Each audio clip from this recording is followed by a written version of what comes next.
Sir जब भी NCERT पढ़ता हूं कुछ समझ में ही नहीं आता, और अगर समझ में आ भी गया गलती से तो याद नहीं रहता। और एनसीईआरटी देखा जाए तो पढ़ने का मन भी नहीं करता उसकी भाषा को देख के।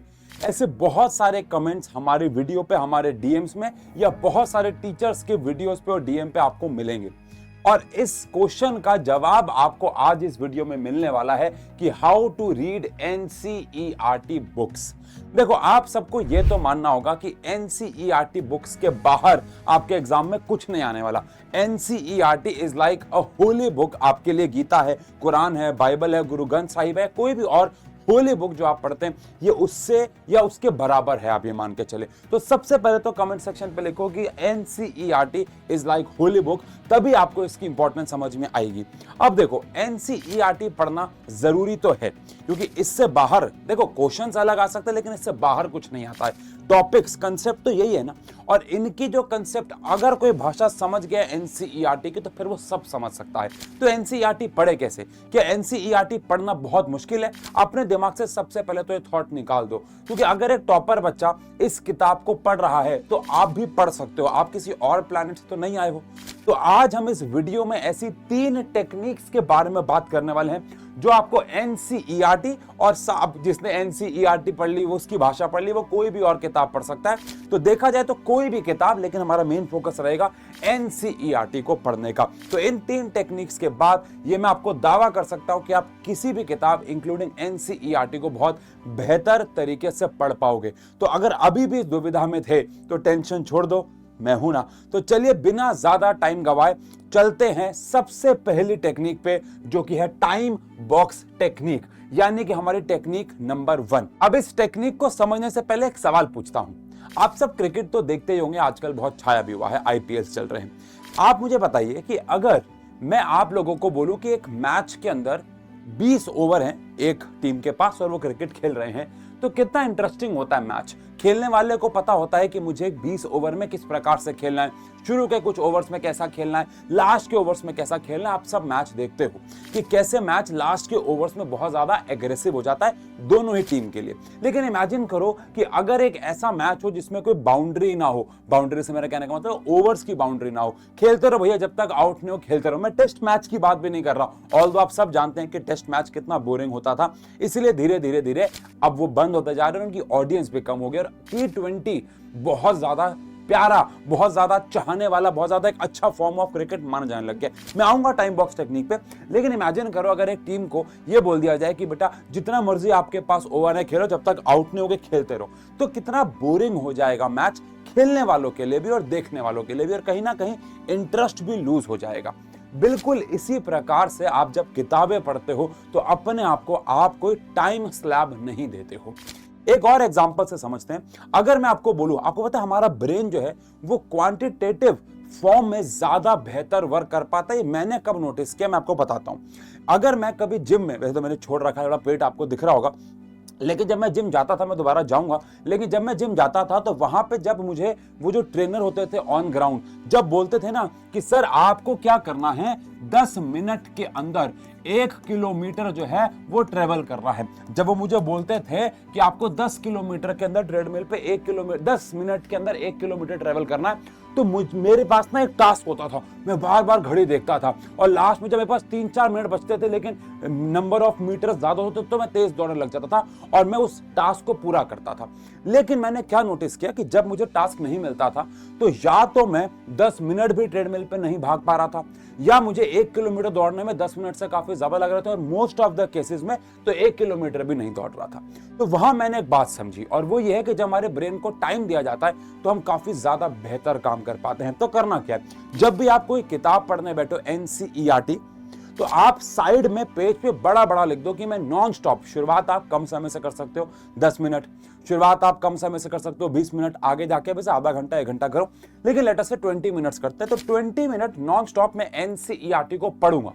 मैं आगे आऊंगा अभी कि पढ़ने का तरीका क्या होना चाहिए, लेकिन 20 मिनट्स नॉन स्टॉप पेज पे बड़ा बड़ा लिख दो कि मैं एनसीईआरटी पढ़ूंगा, और ऐसा आपको हर एक किताब के लिए करना है। इससे आपके दिमाग को एक फेक सिग्नल मिलता रहेगा और आप उस 20 मिनट में फोकस रहोगे, या मैक्सिमम टाइम पे 18 मिनट तो एटलीस्ट आप फोकस रहोगे, जो कि बहुत बेहतर तरीका होगा। तो यहां पे आपको अपने आप को टाइम देना है। बट क्या सिर्फ फोकस से आपको कोई चीज समझ आने वाली है? नहीं, आपके पास एक बेहतर टेक्निक भी होनी चाहिए। तो फिर आती है हमारी second technique, which is SQ3R technique. ये क्या हो समझते हैं? अब ये सेकंड टेक्निक सुनने में बहुत ज्यादा डेंजरस मुश्किल से लगती है, लेकिन बहुत कारगर है। इस टेक्निक के बारे में मुझे कब पता लगा, जब मैंने कॉलेज में आई गेस सेकंड सेमेस्टर का मतलब फर्स्ट ईयर के लास्ट में, जब मुझे फॉरेन ऑथर्स की किताबें पढ़ना मुश्किल हो रहा था, तो मुझे ये टेक्निक समझ में आई और ये बहुत कारगर है। मैं बहुत कम लेकिन किताबों में जब अप्लाई करता हूं, अब तो मैंने एनसीईआरटी की किताबें वैसे लेवल पे जैसे आप लोग पढ़ते हो पढ़ना बंद कर दिया,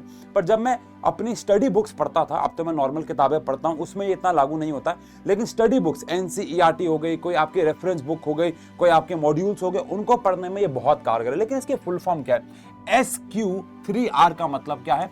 तो आंसर है सर्वे। S stands for survey, Q stands for question, and 3 R में यहां पे सबसे पहले आता है हमारे पास रीड, फिर आता है हमारे पास रिसाइट, एंड फिर आता है हमारे पास रिव्यू। आओ इन सब का मतलब समझते हैं। देखो, अब जिन किताबों की हम बात कर रहे हैं, कोई नॉवल तो है नहीं कि बैठा पढ़ना शुरू किया, एक कहानी बनती गई, आपका इंटरेस्ट आता गया। नहीं, हर एक टॉपिक नया है, कुछ कनेक्टेड है, लेकिन बहुत सारे नए भी हैं। तो आपका इंटरेस्ट बना रहे जरूरी तो नहीं है, इसलिए सबसे पहले आपको सर्वे करना है। सर्वे करने का मतलब क्या होता है? जब भी आप एक चैप्टर को डिसाइड करो कि आज मैं एनसीईआरटी से चैप्टर पढ़ूंगा, आप पहले उसकी हेडलाइंस को सर्वे करो, उसकी जो मोटे मोटे मेजर पॉइंट्स है उनको सर्वे करो। अगेन, आप कौन सी क्लास के बच्चों ये वीडियो देख रहे हो मुझे नहीं पता, बट लेट अस से आप 10th क्लास के बच्चे हो और आप बायो का कोई चैप्टर उठाते हो, लेट्स से लाइफ प्रोसेस, तो आप सबसे पहले देखोगे उसमें क्या है। न्यूट्रिशन आ रहा है, उसके बाद रेस्पिरेशन आ रहा है। अच्छा, रेस्पिरेशन में भी 2 मेजर हेडिंग्स है, एरोबिक, एनारोबिक। ऐसे करके एक बार सर्वे कर लो कि चैप्टर में मैं क्या क्या पढ़ने वाला हूं। ये एक बहुत अच्छा तरीका है चैप्टर में इंटरेस्ट जगाने का, मेरा यकीन मानिएगा। फिर है क्वेश्चन। हर एक हेडलाइन को जब आप पढ़ना शुरू करो, तो पहले अपने मन में उस हेडिंग से 3-4 सवाल बना लो। लेटर से कोई हेडिंग आई कनेक्टिव टिश्यू, बायो में आता है, मैं बायो के ज्यादा एग्जांपल क्यों ले रहा हूं मुझे नहीं पता, बट लेटर से एग्जांपल में आता है मेटलर्जी आता है, केमिस्ट्री भी ले लेते हैं थोड़ी सी, मेटलर्जी आता है। तो आपको अपने मन में पहले सवाल आना होगा, what is metallurgy, why we use metallurgy, metallurgy कितने स्टेप्स हैं, in how many steps metallurgy is divided, metallurgy को हमें कहां तक पढ़ना है। ऐसे कुछ सवाल अपने मन में बनाओ। इससे 2 फायदे होंगे, एक, आपके मन में और इंटरेस्ट जागेगा उस टॉपिक को लेके, और सेकेंडली, आप जब आप उस टॉपिक को पढ़ रहे होगे तो उन क्वेश्चंस को ढूंढने की तलाश में आगे बढ़ोगे, जिसकी वजह से वो टॉपिक पढ़ना बड़ा मजेदार हो जाएगा, यकीन मानिए। फिर आएगा आपके पास ऑब्वियस सी बात है रीड तो आपको एनसीईआरटी करनी है, लेकिन आपको उन क्वेश्चंस के और सर्वे तो खैर आपने हर एक टॉपिक को सर्वे में लिया ना, अब जो आपने क्वेश्चन पूछे सर्वे के बाद उसको आंसर देते हुए आपको उसे रीड करना होगा, ठीक है। फिर आते हैं रिसाइट, ये बड़ा इंटरेस्टिंग है। जब आप एक टॉपिक पढ़ लो, बहुत इंटरेस्टिंग है, ध्यान सुनना, जब आप एक टॉपिक 2 टॉपिक पढ़ लो, अब आपने क्या किया, अपने किताब को बंद कर दिया, ठीक है, वहां पे पेन डाला या कोई भी बुक मार्क डाला और बंद कर दिया। उसके बाद आंख बंद करके जो भी आपने पढ़ा, आपको उसे मुंह से बोल के, ऑब्वियस बात है मुंह से बोलते हैं, क्या बोले जा रहा हूं मैं, लेकिन बोल के आपको उसे रिवाइज करना है। ध्यान दे, कमरे में कितने भी लोग हों, अकेले होने चाहिए जब आप पढ़ाई कर रहे हो वैसे तो आप जितना अच्छे से बोल सकते हो, चाहे इंग्लिश में बोलो चाहे हिंदी में बोलो, जिसमें आप कंफर्टेबल हो उसमें बोलो। और आपको पेपर में जिस भाषा में लिखना है उसमें बोलोगे तो बेहतर रहेगा। इंग्लिश मीडियम के हो तो इंग्लिश में ही बोलो, टूटी फूटी भाषा में बोलो, कोई मैटर नहीं करता। लेकिन यकीन मानो, ये इतना इफेक्टिव तरीका अभी आपको समझ में नहीं आ रहा होगा कि जो भी आपने पढ़ाई किया ना, आपका अपने आप उसमें इंटरेस्ट जाके चले जाएगा। यार, मैंने 5 मिनट में इतना कुछ पढ़ लिया, मैंने 10 मिनट में इतना कुछ जान लिया, अच्छा ना। और कोई फॉर्मूला वाला टॉपिक है तो उसको मन में फॉर्मूले को बोल दो। ये वाला तरीका थोड़ा फिजिक्स में ज्यादा काम नहीं आएगा, लेकिन केमिस्ट्री, बायो में या बाकी एसएसटी बाकी सब्जेक्ट जो है उनमें काफी काम आने वाला है। एंड देन ये आपका सेम डे का काम हो, लेकिन जो लास्ट आवर है वो आपका अगले दिन का है। अगले दिन आपको क्या करना है, मान लो आपने आधा चैप्टर पढ़ा, अब अगले दिन आप बाकी का चैप्टर अगर पढ़ने जा रहे हो तो 4 से लेकर 5 मिनट जो भी आपने एक दिन पहले पढ़ा सबको आपको रिव्यू करना है। अगर आप मेरे पेड बैच के बच्चे हो और हम लेक्चर 1 के बाद जब लेक्चर 2 पे आते हैं या लेक्चर 17 पे भी आते हैं, तो हर एक लेक्चर में पहले 5 मिनट ये रिवाइज करते हैं कि हमने लास्ट लेक्चर में क्या पढ़ा था। कभी कभार सारे फॉर्मूले लिख देते हैं जो लास्ट लेक्चर में आए थे, या पॉइंटर्स को ओरली डिस्कस कर लेते हैं। मेरे पेड बैच के बच्चे, ऑफलाइन के बच्चे अगर यहाँ है तो कमेंट सेक्शन में बच्चों को बताना कि हम ऐसा करते हैं कि नहीं। मेरी हैबिट है इस तरीके से पढ़ने की, आपकी भी होनी चाहिए। इससे क्या होगा, अगर आगे आने वाले टॉपिक्स में जो आपने कल पढ़ा एनसीईआरटी से वो काम आ रहा होगा तो कहीं ना कहीं एक कनेक्शन बिल्ड हो जाएगा। डन है। अब अगर मैं बात करूं कि हमने अपना एक तो प्रकार से फोकस बना लिया और कुछ टेक्निक भी सीख ली, लेकिन अभी भी एक सबसे बड़ा हथियार जो है वो बाकी है। देखो, एनसीईआरटी पढ़ना और उस पढ़ाई को अच्छे से यूज करने में बहुत ज्यादा डिफरेंस आ जाता है। देखो, हम सब जानते हैं कि एनसीईआरटी पढ़ने से हमारी लाइफ मार्क्स वाइज काफी बेहतर होगी, बिकॉज मोस्टली मार्किंग स्कीम जो हमारी बनती है, यहाँ से पेपर चेक होते हैं, क्योंकि अल्टीमेटली गोल तो हम सबका मार्क्स लाना तो है ही, नॉलेज गेन करना है, बिल्कुल है, लेकिन मार्क्स लाना है। अच्छी बात यह है कि ये वीडियो एनसीईआरटी कैसे रीड करें सेशन के शुरू में डल रही है। अभी आपके पास पूरा साल है और हम सब अपने माँ बाप को प्राउड फील करवाना चाहते हैं बेहतर नंबर लेके आके, है ना। हम हमेशा से हमारे माँ बाप तो यही चाहते हैं कि हमारा नंबर अच्छा है, और उसके लिए सच बता रहा हूं, जेन्युइनली तीसरी टेक्निक पे आ रहे हैं जो कि गेम चेंजर है, और वो है हमारे पास माइंड मूवी मेथड। आओ तीसरी टेक्निक पे बात करते हैं। अब यहाँ मूवी नाम सुनते ही आपको मजा तो आ रहा होगा। हम ऑब्वियस बात है वाली मूवी की बात तो नहीं करने वाले, बट काइंड ऑफ ये कनेक्टेड है। देखो, यहाँ पे मैं बहुत एक अजीब सी बात बोलने जा रहा हूं, और यहाँ पे हम लोग ऑब्वियस बात है मदद लेने वाले हैं थोड़ी सी चैट जीपीटी की, जहां पे हम लोग इसका इस्तेमाल करेंगे। कैसे इस्तेमाल करेंगे बता रहा हूं, और साथ ही साथ यहाँ पे आपको थोड़ा सा मेहनत, थोड़ी ज्यादा एक्स्ट्रा एफर्ट पे जाना होगा, है ना। एक्स्ट्रा एफर्ट क्या मारने होंगे, लेकिन अगर आपने एक्स्ट्रा एफर्ट मारे तो आप किताब को पढ़ पाओगे। हो सकता है कुछ लड़के खासकर इन एक्स्ट्रा एफर्ट्स पे बिलीव ना करें, बिकॉज लड़के इतना मेहनत नहीं करते, जनरली बात कर रहा हूं लड़कियां करते हैं। सर अब आप इतना सस्पेंस में मत डालो, जल्दी बताओ ये मेथड क्या है। देखो, क्या कभी ऐसा हुआ है कि आप एक मूवी थिएटर में मूवी देखने गए, और मूवी देखने के बाद जब आप मूवी थिएटर से बाहर आए तो कुछ दिन तक आपके दिमाग में उसके विजुअल्स चलते रहे या कुछ सर्टेन सीन्स चलते रहे? ऐसा हमेशा से होता है, आप सब जानते हैं। और यही रीजन है कि मूवी देखते हो आप 3 घंटे की लगातार, लेकिन किताब पढ़ना 3 घंटे लगातार एक बहुत मुश्किल सा टास्क लगता है, मानते हो। अब क्या करना है, मान लेते हैं आप कोई भी चैप्टर पढ़ना शुरू कर रहे हो आज एनसीईआरटी से। एग्जाम्पल के तौर पे आप बायो में कोई टिश्यूज चैप्टर पढ़ रहे हो, या फिर फिजिक्स में आप कोई ग्रेविटेशन चैप्टर पढ़ रहे हो। तो आपको करना क्या है, 2-3 काम करने हैं। सबसे पहला काम, अगर आप ग्रेविटेशन चैप्टर आज एनसीईआरटी से पढ़ने वाले हो तो 2 घंटा 3 घंटा पहले यूट्यूब पे आपको सर्च करना है ग्रेविटेशन सम विजुअलाइजेशन। अब आपको उसके ऊपर बहुत सारी वीडियो मिल जाएंगी, चाहो तो आगे क्लास भी लिख देना, और ज्यादा बेहतर रिजल्ट्स मिलेंगे। ये ना बहुत हायर लेवल के मिल जाए। और आप रैंडम वीडियोस को देखना, चाहे कोई भी भाषा की वीडियो हो, भाषा का मतलब चाहे वो इंग्लिश की वीडियो चाहे वो हिंदी की वीडियो, अभी फिलहाल ज्यादा मैटर नहीं करता, बिकॉज आपको समझना नहीं है, कुछ बस देखना है। तो आपको कुछ वीडियोस मिलेंगे जहां पे ग्रेविटेशन को विजुअलाइज करवाया जा रहा होगा।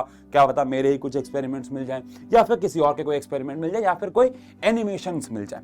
टिश्यू में आपको, मैंने आपको क्या बोला, सर्वे किया ना। अब सर्वे करने के बाद उन सर्वेस के टॉपिक को सारे वहां पे लिख दो, कि जैसे कनेक्टिव टिश्यू लिख दो, जैसे मस्कुलर टिश्यू लिख दो, नर्वस टिश्यू लिख दो, वो सब लिख दो, और उनकी एक विजुअलाइजेशन पढ़ लो कि वो कैसे काम कर रहे हैं, देख लो। ये पहला काम करना है। दूसरा काम थोड़ा एक्स्ट्रा एफर्ट का, चैट जीपीटी पे जाओ और उस चैप्टर को नाम लिखो, और लिखो कि suggest some visualisation of picture regarding this chapter. आपको वो उस चैप्टर की बहुत सारी पिक्चर्स दे देगा। अब उन पिक्चर्स का अगर आप प्रिंट आउट निकाल सकते हो तो मजा आ जाएगा, और प्रिंट आउट निकाल के जहां भी आप एनसीईआरटी पढ़ने बैठते हो वहां पे चिपका दो। इससे क्या होगा, जब आप चैप्टर पढ़ रहे होंगे और साथ साथ वो विजुअलाइजेशंस देख रहे होंगे, फोटोज देख रहे होंगे, यकीन मानो आपके लिए चीजें इमेजिन करना बहुत आसान हो जाएगा। ये चीज जब तक यूज नहीं करोगे तब तक समझ में नहीं आएगा, और ऐसा लगेगा कि आपके सामने कोई पिक्चर चल रही है। और जब आप खुद से ढूंढोगे ना कि ये वाली पिक्चर इस वाले टॉपिक से कनेक्ट हो रही है, ये इससे कनेक्ट हो रही है। एनसीईआरटी में अपने आप में डायग्राम्स है, पर बहुत ज्यादा नहीं है। और यही रीजन है, दिलजीत की एक वीडियो आई थी, दिलजीत दोसांझ की, अगर आपने देखी हो, जिसमें वो एक बड़ा फनी उनका एक मीम वायरल हुआ था कि वो किताब खोलते हैं, वो कहते हैं अरे इसमें तो कोई फोटो ही नहीं है, फोटो ही नहीं है तो ये मैं किताब नहीं पढ़ रहा। ऐसा होता है, अगर किताब में फोटोज होती हैं, जैसे छोटे बच्चों की किताब में काफी फोटोज होती है तो पढ़ने का बड़ा मन करता है। अब एनसीईआरटी में तो है नहीं, तो वो फोटोज को अगर आप खुद से बना के वहां चिपकाते हो तो बहुत ज्यादा मजेदार बात होगी, ठीक है ना। तो ये थोड़ा सा एक्स्ट्रा एफर्ट करना पड़ेगा आपको, और इसके बाद चीजें पढ़ना बड़ा मजेदार होने वाला है। आई होप ये 3 टेक्निक्स आप अपनी लाइफ में इस्तेमाल करोगे, और इनको इस्तेमाल करने के 1 हफ्ते 2 हफ्ते के बाद आपका क्या रिजल्ट रहा, प्लीज कमेंट सेक्शन पे अपने रिव्यूज दीजिएगा। और आप में से किसी को भी अगर कोई भी और तरीका पता है कि एनसीईआरटी या किसी भी किताब को और बेहतर कैसे पढ़ सकते हैं, प्लीज यहाँ पे कमेंट सेक्शन पे लिखिएगा और बाकी बच्चों की मदद कीजिएगा। तो ऐसी और बेहतरीन वीडियोस के लिए चैनल को सब्सक्राइब कर लें। आशु गई 9th 10th 11th 12th पे और साइंस एंड फन एजुकेशन पे, इन सब पे बेहतरीन वन शॉट्स की तैयारी हो चुकी है कॉम्पिटेंसी बेस्ड क्वेश्चन के साथ। उनको भी जाके सब्सक्राइब करें और अपने रिस्पेक्टिव लेक्चर्स को देखें। भूलिएगा मत कि ये सारी वीडियोस हम लोग आपके लिए बनाते हैं, तो नोटिफिकेशन वगैरह ऑन करके रखिएगा। मिलते हैं, लव यू।